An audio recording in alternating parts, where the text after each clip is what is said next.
ಕಾಂಗ್ರೆಸ್ ಪರ ಪ್ರಚಾರ ಸಭೆಯಲ್ಲಿ ಸಿಎಂ ಸಿದ್ದರಾಮಯ್ಯ ಭಾಷಣ. ಕಳೆದ ಲೋಕಸಭಾ ಚುನಾವಣೆಯಲ್ಲಿ 25 ಜನ ಆಯ್ಕೆಯಾಗಿದ್ರು. ಅದರಲ್ಲಿ ಬಸವರಾಜ್ ಕೂಡ ಒಬ್ಬರು. ಈಗ 27 ಜನ ಆಗಿದ್ದಾರೆ. ಮಂಡ್ಯದಲ್ಲಿ ಗೆದ್ದಂತಹ ಅದು ಎಂತಹ ಹೆಸರು, ಸುಮಲತಾ.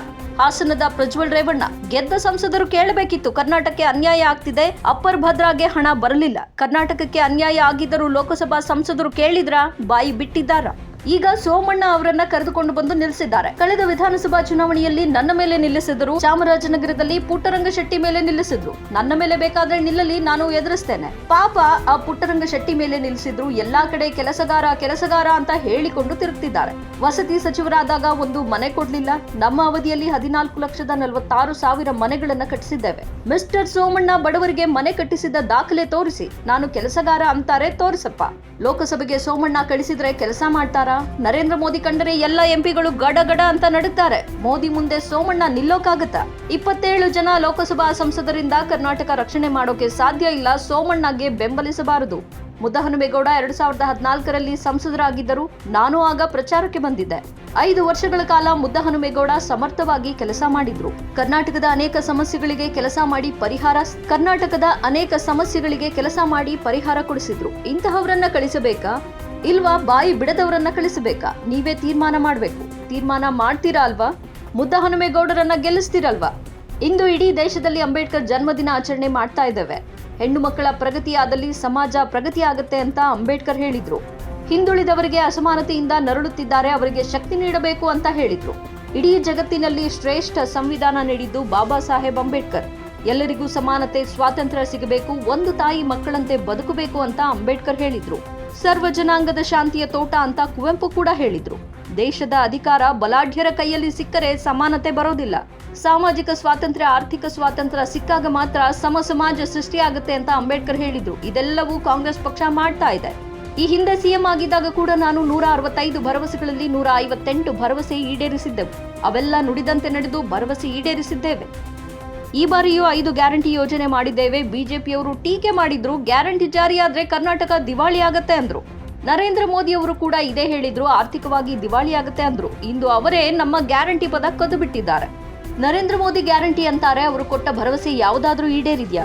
15 ಲಕ್ಷ ಹಣ ಉದ್ಯೋಗ ಸೃಷ್ಟಿ, ರೈತರ ಆದಾಯ ಡಬಲ್ ಆಯ್ತಾ? ಬೆಲೆ ಏರಿಕೆ ಕಡಿಮೆ ಆಯ್ತಾ? ಗ್ಯಾಸ್ ಬೆಲೆ ಇಳಿತಾ? ಇವರು ಯಾವ ಮುಖ ಇಟ್ಟುಕೊಂಡು ಬರ್ತಾರೆ? ಇಂದು ಮೈಸೂರಿಗೆ ಬಂದಿದ್ದಾರೆ. ಯಾವ ಮುಖ ಹೊತ್ತುಕೊಂಡು ಜನರ ಬಳಿಗೆ ಬರುತ್ತಿದ್ದೀರಾ ನರೇಂದ್ರ ಮೋದಿ? ಇವರಿಗೆ ಮಾನ ಮರ್ಯಾದೆ, ನಾಚಿಕೆ ಇಲ್ವಾ? ಬಿಜೆಪಿಯ ಮನೆ ದೇವರೇ ಸುಳ್ಳು. ಪ್ರಧಾನಿ ನರೇಂದ್ರ ಮೋದಿ ವಿರುದ್ಧ ಸಿಎಂ ಸಿದ್ದರಾಮಯ್ಯ ನೇರವಾಗಿ ವಾಗ್ದಾಳಿ ನಡೆಸಿದ್ರು. ಮೈಸೂರಿಗೆ ಪ್ರಧಾನಿ ಮೋದಿ ಭೇಟಿ ಬಗ್ಗೆ ಸಿದ್ದರಾಮಯ್ಯ ವಾಗ್ದಾಳಿ ನಡೆಸಿದ್ರು. ಕರ್ನಾಟಕದಲ್ಲಿ ಬಿಜೆಪಿ ಸರ್ಕಾರ ಇತ್ತು, ಏನಾದ್ರೂ ಒಂದು ಕೆಲಸ ಮಾಡಿದಾರ? ಲೂಟಿ ಮಾಡೋದು ಬಿಟ್ರೆ ಬೇರೆ ಏನ್ ಮಾಡಿದ್ರು? ಆ ಸರ್ಕಾರದಲ್ಲಿ ಸೋಮಣ್ಣ ಮಂತ್ರಿ, ಲೂಟಿ ಸರ್ಕಾರದಲ್ಲಿ ಸೋಮಣ್ಣ ಕೂಡ ಮಂತ್ರಿ ಆಗಿದ್ರು. ಬಡವರಿಗೆ ಒಂದು ಮನೆ ಕಟ್ಟಿಸ್ಲಿಲ್ಲ ಸೋಮಣ್ಣ. ಇನ್ಯಾವ ಕೆಲಸ ಮಾಡ್ತೀರಾ? ನನ್ನ ಮೇಲೆ, ಪುಟ್ಟರಂಗ ಶೆಟ್ಟಿ ಮೇಲೆ ಸೋತ್ರು. ಈಗ ಇಲ್ಲಿಗೆ ಬಂದು ನಿಂತಿದ್ದಾರೆ. ಹಣ ಇದೆ ಅಂತ ಬಂದು ನಿಲ್ಸಿದ್ದಾರೆ. ಇನ್ನೆಷ್ಟು ಹಣ ಇರಬೇಕು ಹೇಳಿ ನೋಡೋಣ. 10 ತಿಂಗಳ ಹಿಂದೆ 2 ಚುನಾವಣೆ ನಡೆಸಿ ಇಲ್ಲಿಗೆ ಬಂದಿದ್ದಾರೆ. ನನ್ನ ಮೇಲೆ, ಪುಟ್ಟರಂಗ ಶೆಟ್ಟಿ ಮೇಲೆ 50-60 ಕೋಟಿ ಹಣ ಖರ್ಚು ಮಾಡಿ ಇಲ್ಲಿಗೆ ಬಂದಿದ್ದಾರೆ. ಮುದ್ದಹನುಮೇಗೌಡ ಅತ್ಯಂತ ಸರಳ ಸಜ್ಜನ ವ್ಯಕ್ತಿ, ರೈತ ಪರ, ಬಡವರ ಪರ ಇರುವ ವ್ಯಕ್ತಿ ಮುದ್ದಹನುಮೇಗೌಡ. ಮುದ್ದಹನುಮೇಗೌಡರಿಗೆ ಮತ ನೀಡಿ ಗೆಲ್ಲಿಸಿ ಎಂದ್ರು ಸಿದ್ದರಾಮಯ್ಯ. 25 ಜನ ಬಿಜೆಪಿಯಿಂದ ಲೋಕಸಭೆಗೆ ಆಯ್ಕೆಯಾಗಿದ್ರು. ಅದರಲ್ಲಿ ಬಸವರಾಜ್ ಕೂಡ ಒಬ್ಬರು. ಈಗ 27 ಜನ ಆಗಿದ್ದಾರೆ ಬಿಜೆಪಿಗೆ. ಒಬ್ರು ಮಂಡ್ಯದಿಂದ ಗೆದ್ದಿದ್ದಂತ ಸುಮಲತಾ, ಇನ್ನೊಬ್ರು ಈಗ JDS ಇಂದ ಗೆದ್ದಿದ್ದಂತ ಪ್ರಜ್ವಲ್, ಅವರು ಕೂಡ ಸೇರ್ಕೊಂಡಿದ್ದಾರೆ.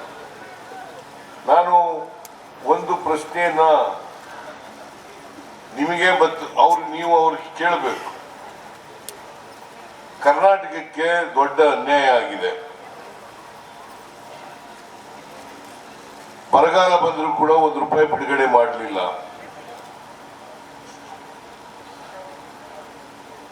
ಕರ್ನಾಟಕಕ್ಕೆ 15ನೇ ಹಣಕಾಸಿನ ಆಯೋಗ ಶಿಫಾರಸು ಮಾಡಿದ್ದಂತ ಹಣವನ್ನೂ ಕೂಡ ಕೊಡಲಿಲ್ಲ. ಅವರೇ ಬಜೆಟ್ನಲ್ಲಿ ಅಪ್ಪರ್ ಭದ್ರಾ ಯೋಜನೆಗೆ 5,300 ಕೋಟಿ ಕೊಡ್ತೀವಿ ಅಂತ ಹೇಳಿ ಇವತ್ತವರೆಗೆ ₹1 ಕೊಡ್ಲಿಲ್ಲ. ಇಷ್ಟೆಲ್ಲ ಕನ್ನಡಿಗರಿಗೆ ಅನ್ಯಾಯ ಆದರೂ ಕೂಡ ಒಂದು ದಿನ ಬಿಜೆಪಿಯ ಲೋಕಸಭಾ ಸದಸ್ಯರು ಈ ವಿಚಾರಗಳ ಬಗ್ಗೆ ಪ್ರಸ್ತಾಪ ಮಾಡಿದ್ದಾರಾ? ಬಾಯಿ ಬಿಟ್ಟಿದ್ದಾರಾ? ಇಲ್ಲ.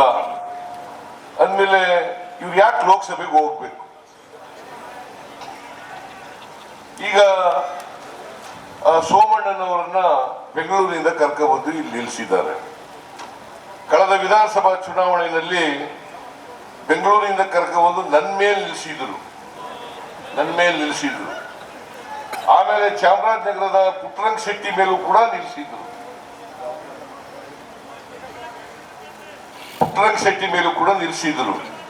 ನನ್ನ ಮೇಲೆ ನಿಂತ್ಕೊಳ್ಳಿ, ನಾನು ತಯಾರಾಗಿದ್ದೀನಿ, ಯಾರು ಬೇಕಾದ್ರೂ ಎದುರಿಸಲಿಕ್ಕೆ ತಯಾರಾಗಿದ್ದೀನಿ.